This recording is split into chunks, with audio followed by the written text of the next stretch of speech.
नाही, तसे प्रस्ताव अजित पवार गटाकडून पण आलेला आहे, वंचितकडून पण आलेला आहे. बऱ्याच पक्षांनी तशी कॉन्टॅक्ट केलेला आहे. आमचं पहिलं महाविकास आघाडीमध्ये एकमत करण्याचा आम्ही प्रयत्न करतोय. तो जर एकमत झाला तर काय अडचण यायची नाही. त्यात जर एकमत झालं नाही आणि त्यात दरी निर्माण जर होण्याचा प्रयत्न होणार नाही याची काळजी मी घेतोय. आता आज अंतिम आमची चर्चा होईल, परंतु कोणीतरी मागे पुढे सरकलं पाहिजे अशा प्रकारची भावना प्रत्येक पक्षाने घेतली तर ही आघाडी चांगल्या प्रकारचं होईल. त्यात कोणाला येण्याच्या बाबतीमध्ये असेल, शेवटी इथे सत्तेमध्ये असलेल्या लोकांना लांब ठेवण्यासाठी जे काही करता येईल ते करण्याच्या संदर्भातून स्थानिक पातळीवर निर्णय घेतला जाईल. नाही, आमची मनसे, शिवसेना आणि मनसेची चर्चा झालेली आहे. आम्ही त्यामध्ये काय आम्ही भाग घेतलेला नाही.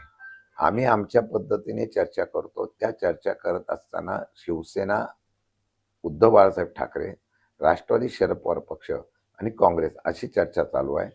त्यांच्या कोट्यातून मनसेला किती द्यायचं हा प्रश्न शिवसेनेचा आहे आणि त्यांची चर्चा स्थानिक पातळीवर झाली. त्याप्रमाणे त्यामधून मार्ग काढण्याचा आम्ही प्रयत्न करतो.